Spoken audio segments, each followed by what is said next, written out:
Antony Flew is a British philosopher who has long been a champion of atheism, and he has, as the questioner remarks, announced in his old age that he has been converted to a form of deism, not out-and-out theism, a form of deism where he thinks there probably is some kind of mysterious intelligence at the root of the universe. Many great people have thought the same. What disappointed me about Antony Flew's reasons for that is that he publicly admitted, publicly announced, that what had convinced him was the idea of intelligent design, and specifically the book of Michael Behe. Well, that doesn't argue for the surviving powers that Antony Flew once had as an intellectual. No serious thinker could possibly be positively impressed by the arguments of the so-called intelligent design creationists. There may be good reasons for believing in a God, and if there are any, I would expect them to come from possibly modern physics, from cosmology, from the observation that, as some people claim, the laws and constants of the universe are too finely tuned to be an accident. That would not be a wholly disreputable reason for believing in some form of supernatural deity. I think there's a very good argument against it, and I've developed much of my chapter 4 to, as I think, refuting that argument. If Antony Flew had said that, then I think we could have a serious argument with him. But what he actually said was that he was convinced by intelligent design in biology. And anybody who knows anything about biology will immediately see that that is ridiculous. I'm sorry to be so harsh, but when I last saw Antony Flew, he didn't endear himself to me because he actually went about promulgating the legend that Darwin himself had a deathbed conversion. And that really is a ridiculous story, which was long, long ago disposed of by the Darwin family. And it led me to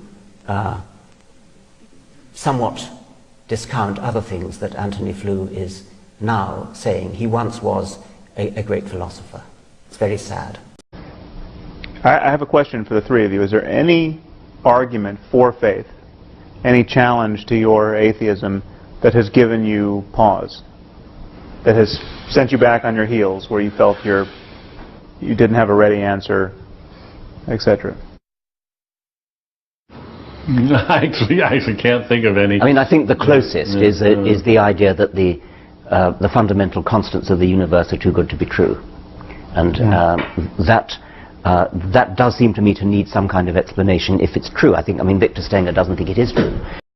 Having accepted the word of physicists that there is an element of fine-tuning, and I've tried to lay out three possible explanations. One would be God, which, as I've said, isn't an explanation at all. One would be the multiverse, and then anthropically, with hindsight, saying we have to be sitting in one of the universes that could give us.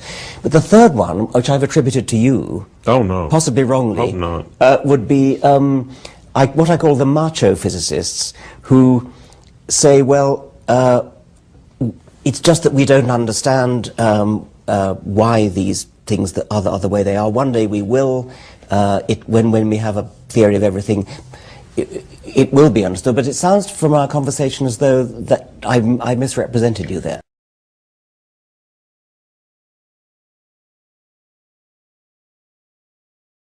I don't think one should underestimate the fix we're in, that in the end we will not be able to explain the world, that we will have some set of laws of nature We will not be able to derive them on the grounds simply of mathematical consistency, because we can already think of mathematically consistent laws that don't describe the world as we know it.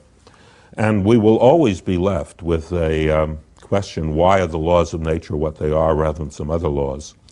And I don't see any way out of that.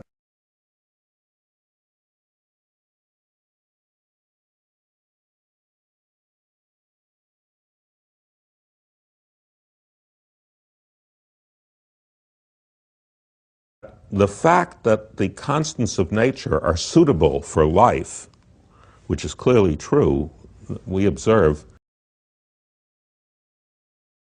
The final idea, which I think probably most physicists at least have some time for, is the multiverse theory. No one has constructed a theory in which that's true. I mean, it's not only a speculation.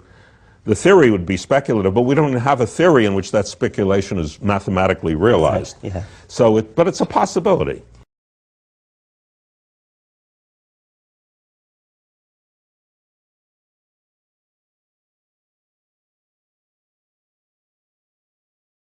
And the fact that the cancellation is so precise means that the number of universes in the multiverse you need to postulate in order to anthropically be comfortable with it is very, very large. And it must be at least 10 to the 56, or in fact, exactly, yeah. If you think you have some idea about fluctuations at even shorter distances, I think you would say at least 10 to the 120. In fact, that's a little disturbing.